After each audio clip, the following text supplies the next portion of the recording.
Appropriation, appreciation, and good old chicken noodle soup.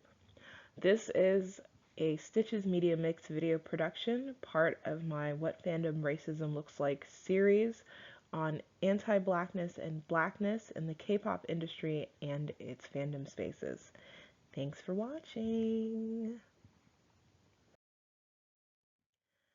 You might be thinking to yourself, cultural appropriation sucks, but why are you doing another video on it like a month after your first? Aside from that whole thing where I will zero in on something that bothers me until it bothers me a little bit less, the answer involves chicken noodle soup, how appreciating or idolizing, in some cases, something from another culture a whole huge ton can lead to appropriation, and how blackness and black people are used in this industry and its fandoms. Appropriation, a deliberate act of acquisition of something, often without the permission of the owner. Appreciation, showing understanding of the nature, meaning, quality, or magnitude of something. From Cultural Appropriation in the Age of K-pop, Part 2. Black fans keep being told that these idols, like Bang Chan, Taeyang from Big Bang, BTS's entire rap line probably, and Kai from EXO, who've talked about how they made these horrid hair choices on their own, are just appreciating black culture and people. So we can't complain that this is how they choose to show that love. We keep being told that they just adore black people so very much, and that is why they have to wear cornrows, dreads, and the like. It's just appreciation, and we should be grateful that they appreciate us. However, cultural appropriation isn't appreciation. I wrote all of that, but one way I feel I missed the mark was by not talking about how a lot of cultural appropriation in this context comes as a result of appreciation. Offhand, I can't think of many people who've participated in cultural appropriation worldwide who do it out of a place of loathing for the culture they're taking on. In most cases, they're appropriating because they love that culture. Or rather, they love what they think they know about that culture. They love the idea of the culture, the idea of the people, the idea of being able to be a part of this culture. But that's the problem. What about the very real people of color whose culture is up for grabs or consumption in these spaces, and by these people who don't know the first thing about them or their culture? When it comes to Korean pop and hip hop, chances are that the folks who love black culture so very much and totally appreciate the idea of black people a ton and show it by wearing homage to blackness shown through hood adjacent looks and appropriating our hair know nothing about us. We are literally a non-issue on their path to appreciation, aside from the occasional speed bump with cultural appropriation conversations, or when they need, black approval and access to authenticity.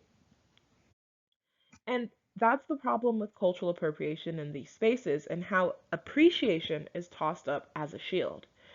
Appreciation is kind of meaningless when the folks in question repeatedly show that they don't have any actual knowledge about the cultures that they're supposedly appreciating. Like, if all you know about black people is hip hop culture, you're not going to be able to appreciate us as multifaceted people or listen to us when we try to explain like why we're upset with appropriation and idols with dreads. On the right is an image of Jackson Wang's Instagram comments from about 2017, where after he was put in dreads or something approximating them for a Pepsi ad, he responded to people talking about cultural appropriation and calling him out for it in really, really limited ways, calling fans ridiculous, saying like I'm not the only one doing it, so like whatever, I have love for all races, respect for all races. And At the end, he says, I made this decision because I was too in love with the culture.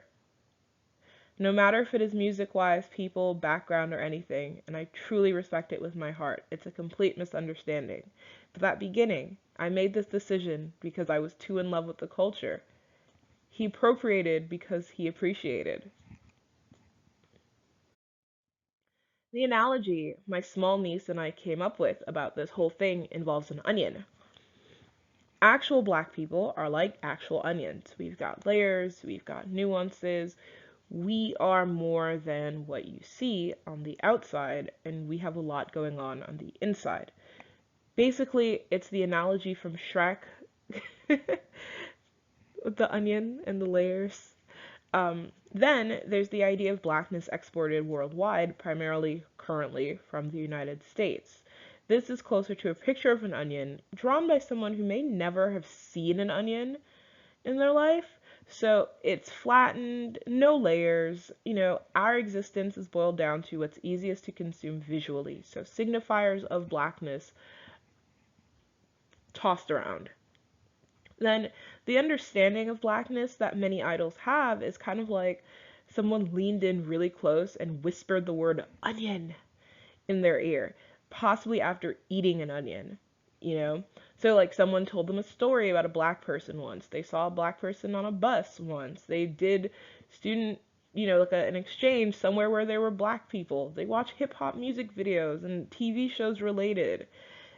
That's the extent of their experience with blackness. Maybe when they're bigger in terms of celebrity, they see black celebrities at award shows, but that's about it. They don't really have black friends. That's it. So, an idol or other celebrity that thinks they're appreciating black people's culture by tanning or wearing gel twists and box braids or adopting a black scent is really, well, they're appreciating what little they know about blackness gleaned from their consumption of black media, like hip hop music videos and or racist and one-dimensional portrayals of blackness that they're getting largely from other non-black people. Not great. And this is where Chicken Noodle Soup, J-Hope and Becky G's take on it, comes in. I was on the bus coming home from the mall when the picture on the right dropped on Twitter. Instantly, I burst out with this shocked sort of laughter because really? Then I was like, this is a mess, while also kind of going, well, comeback season is cultural appropriation season. Just the week before, (G)I-DLE had their ethnic hip shit on Queendom, and like 10 days before or so, Very Very did a special stage where they covered HOT's We Are the Future, including one member in a wig that's supposed to represent black hair. So I was prepared for the possibility. What I wasn't prepared for? The reactions from fandom. So, with some black fans, the overwhelming initial response was, oh shit, not again. It quickly turned to a ton of vocal black fans deciding that this wasn't appropriation or that it wasn't that bad if it was. Then a few translation accounts that I saw talk about (G)I-DLE's ethnic hip shit made like one or two tweets about the situation with the conversations that were already starting from the photo drop on Twitter. But that's about it. As far as I can tell, when I look back, not only did they not boost critical black fans at that point, they really quickly went back to their standing post-tweet, like, oh, this happened, this isn't great, but whatever, we can't do anything about it. Then the overwhelming majority of fandom, regardless of their location in the world, regardless of their ethnicity, position, whatever, didn't really say shit outside of subtweets if they even bothered to acknowledge what was happening or engage, and had already moved on to planning their hashtags and setting up streaming goals for the song. When they did engage with the cultural appropriation conversations, it was to derail and dismiss them. And that was before the video dropped. Afterwards, everything was a mess because you had three things going on. First, you had Bianca from the original Chicken Noodle Soup song absolutely approving the song and the video collab, and ARMY using her POV to dismiss the views of other black people. Then you had unbothered black members of the fandom and random black people, like, who would never really associate themselves with ARMY, who might not even like or talk about K-pop or media from Korea in any capacity, you know, being dragged in to shut down all conversations, because it's like, that's how that works.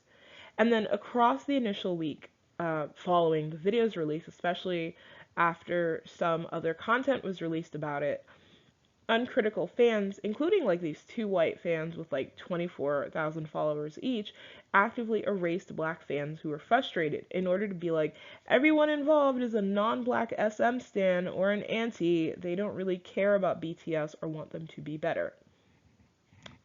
Bullshit.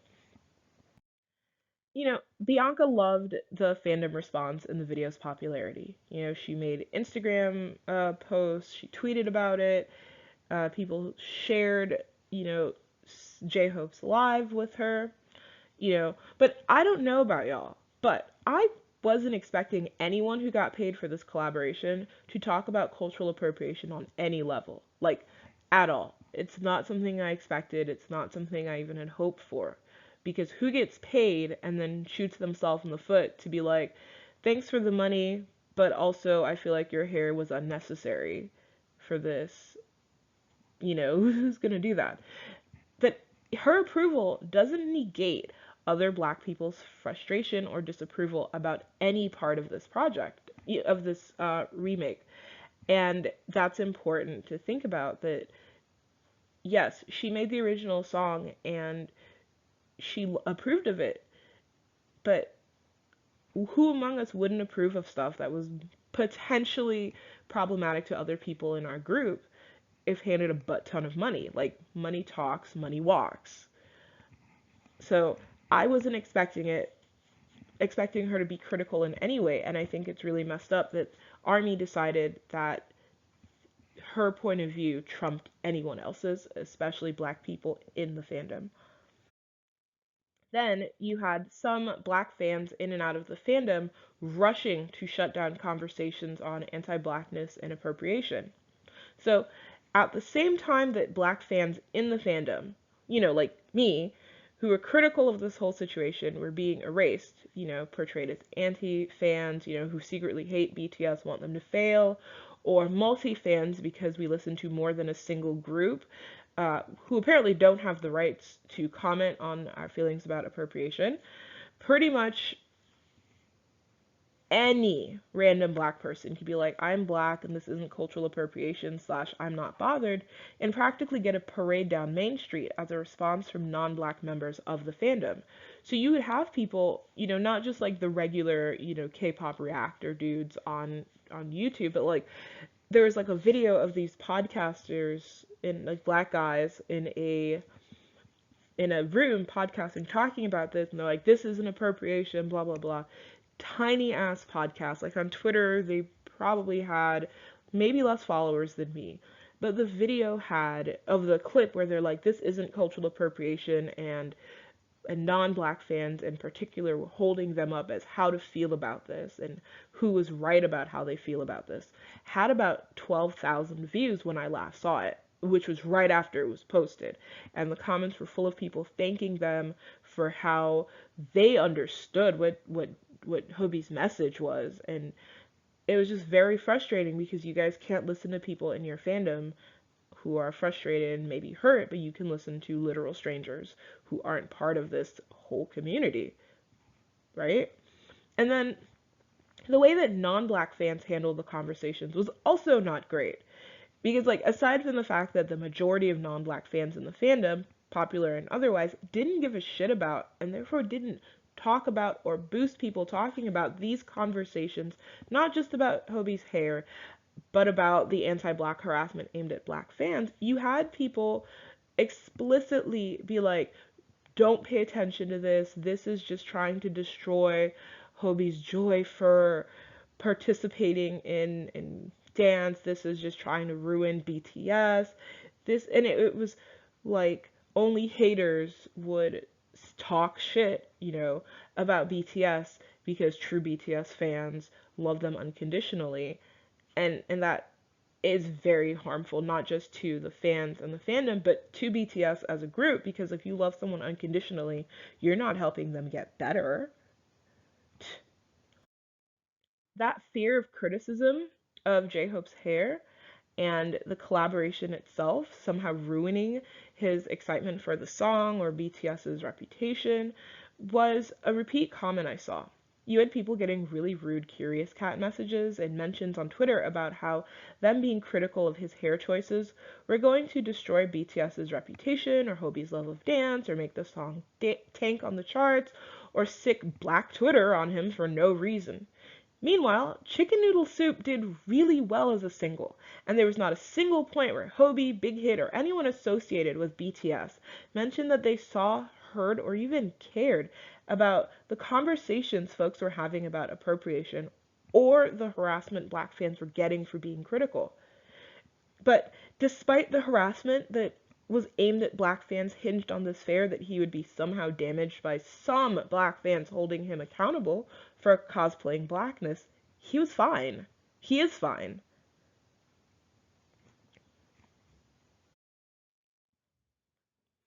The thing is that at the end of the day, Hobie's appreciation was pretty damn clear.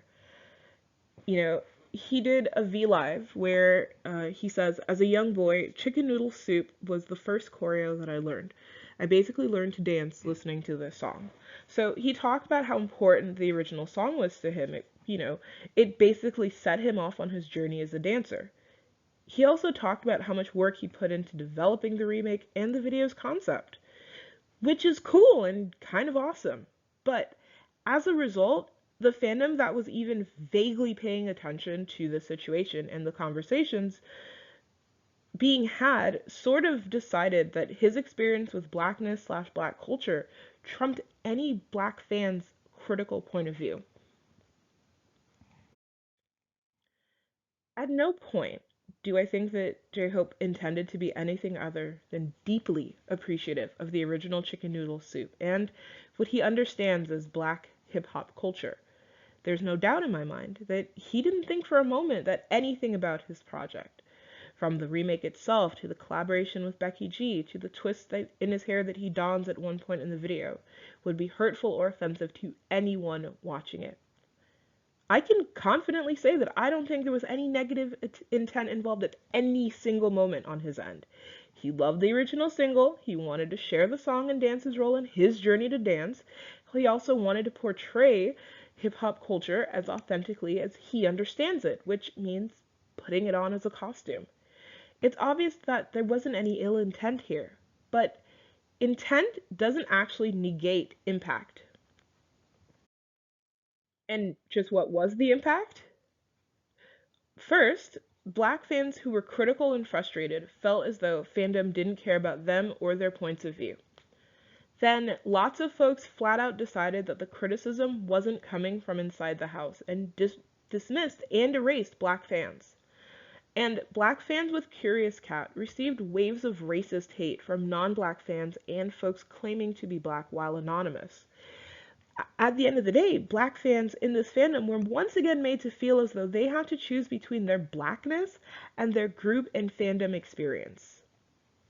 That's bullshit. J-Hope's positive intent doesn't trump the impact that it had on many Black fans in the fandom who didn't just feel like they couldn't unpack their own feelings about this situation or be critical of his hair, but were also pretty much told that they're not real fans because their love wasn't unconditional and they wanted to talk about something that bothered them. The intent from the artist is always pure and can never be questioned, but think about the impact, such as Black fans who were frustrated and critical being dismissed and or harassed until they deleted their tweets, closed their Curious Cat accounts, locked their Twitter accounts, or left the fandom entirely. That's something that isn't questioned either, as if it's normal to harass Black people for wanting to have our cultures and identities respected and not used as a costume or a concept. And to bring this back around to appreciation, I understand that the amount of black people who are bothered on any level about cultural appropriation and non-black people performing blackness slash wearing what they think is our culture as a costume cut adrift from our experiences and histories are a minority. Many of these artists have millions of fans, and maybe only a few hundreds or thousands at a time are ever extremely critical of appropriation or any other forms of anti-blackness. But if you're going to say that an idol's or anyone else's performance of blackness shouldn't upset, offend, or annoy any black person because A, the amount of frustrated people is a minority, B, there are some black fans who appreciate the homage and don't view it as a problem, or C, the non-black person actually appreciates black people so very much, then you don't understand that ignoring folks who don't feel appreciated by these people, who see blackness as something they can adopt or put on, is in and of itself a problem. One thing that made me think about how folks really believe that imitation is the sincerest form of flattery, and that wanting to look like a black person means that the person in question respects us as people, is an exchange I saw a little while ago on Twitter. Recently, I saw a TikTok video from Hippie Buddha, a salon in Bucheon that seems full of Korean people all wearing, getting, and or giving each other hairstyles traditionally associated with blackness, or attempting to portray those styles because their hair literally doesn't work like that without serious chemical assistance. And in the initial tweet, I saw straight nonsense. In the screenshot to the right, you can see an exchange between two black people appalled at the idea that this salon experience is a thing, with the second person commenting that Korean people, ostensibly, love black people, black culture, but not black people. And then a random person shows up and literally replies with, "When did these people say they didn't love black people?" Friends, when I tell you that I made a noise, here's the thing about that. How is this actually showing love and respect to black people? How is any of this providing that good respect black people juice? It's cosplaying as black culture. Uncomfy? We covered this in the other cultural appropriation video I did back in August, but we live in a world where black people are punished for our hair as it grows out of our heads. It is impossible to feel appreciated by non-black people who jack our hairstyles, or what they think are our hairstyles, in order to appear cool and edgy, when those same people likely do not understand that black people are people, or know anything about our histories and suffering as black people in and out of their countries. And for me, there's nothing about this, what I view as gleeful appropriation, where blackness is so supremely removed from its context and pasted onto cosplayers, that even makes me feel a little bit appreciated. Bell Hooks' Eating the Other, Desire and Resistance has provided a really interesting framework for me to view and talk about cultural appropriation in the context of how Korean hip hop and pop artists and regular Koreans out and about view blackness and black people. Hooks' work is more focused on desire as connected with sexuality and pleasure, and ties back to whiteness consuming the other, but I think that there's room for it to apply in the context I'm trying to use it in. Desire for the other, who is always primitive and should always be available for the dominant or normative identity to use and abuse, feels how the other is engaged and how they and their cultures are consumed and reconstituted. Hooks writes that cultural appropriation of the other assuages feelings of deprivation and lack that assault the psyches of radical white youth who choose to be disloyal to Western civilization. While Hooks is talking about whiteness and white people, I think it still has room to apply to Koreans in this context because of how hip hop is viewed as a site of resistance and rebellion. So if you're using hip hop to rebel, you're using blackness to fight back against, a society that keeps you from doing what you want. You know, that's part of it. You're fulfilling your lack of something with blackness. Again, think about how blackness is reconstituted in Korean pop and hip hop spaces. Blackness here, which is primarily performed by East Asian artists, not Black artists in many capacities, is used to signify an experience and an existence that these artists and the audience is assumed not to have at any point, or not to have any access to. So Blackness and its signifiers are slapped onto Korean, Chinese, Thai, and Japanese idols and independent artists as a cultural shorthand. When these idols adopt a black scent for their rapping, put their hair in traditionally black hairstyles, and dress in ways that they and their stylists believe emulate blackness, they're doing so in order to provide a street shorthand. Hip-hop culture, which is basically blackness, is used to give these players freedom to move around and say what they want. They can be angry, they can be edgy, they can be aggressive, and they can portray a specific kind of rough sexuality, primarily in the case of non-idol rappers, because that's what hip-hop and blackness can be boiled down to for them and their immediate audience. Black people aren't a part of this equation because black people were never intended to be into this music that borrows so heavily from our cultures. When I think of the phrase, eating the other, I think of consumption. I think of wanting what black people appear to have and not knowing anything more about us than what comes across in the news and media you consume in your communities. I think of how many people trying to be hip hop don't actually get that black people are more than that. There's a reason why we wear our hair the way we do, why we get upset about why we do, why we talk like we do. There are histories in every single aspect of blackness that these people simply don't know. But that doesn't mean it's okay or that their appreciation isn't appropriation or isn't distressing.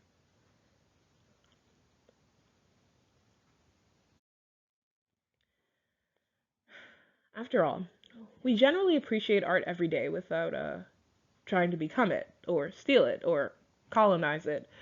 Why are black people less respected than inanimate works of art? The extremes that some people go to in order to emulate blackness are horrifying and disturbing in how they show how our humanity and a genuine interest in us as people are not part of the equation at any point.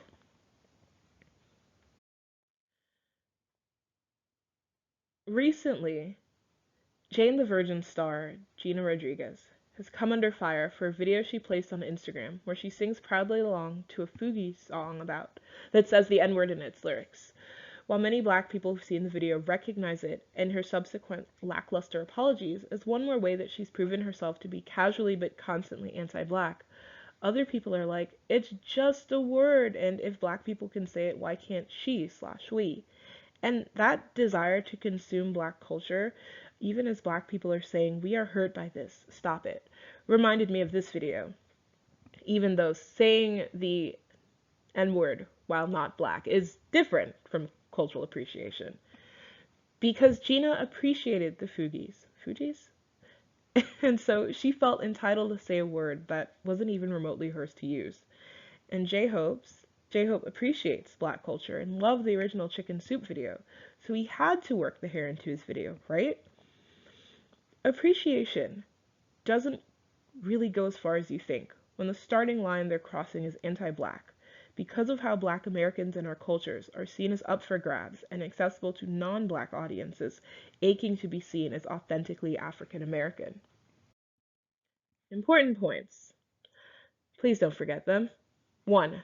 An idol may come to hip hop from what they feel is a genuine appreciation of multifaceted blackness, but their appreciation, via wearing hip hop hair and clothes, shows that they only see black people and blackness in relation to hip hop and not as people. And whether it's an idol's appreciation turned appropriation, or if it's a company slapping a hip hop concept on their group,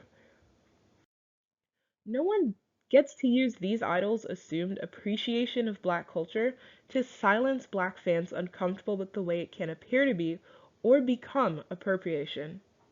Not even other black fans.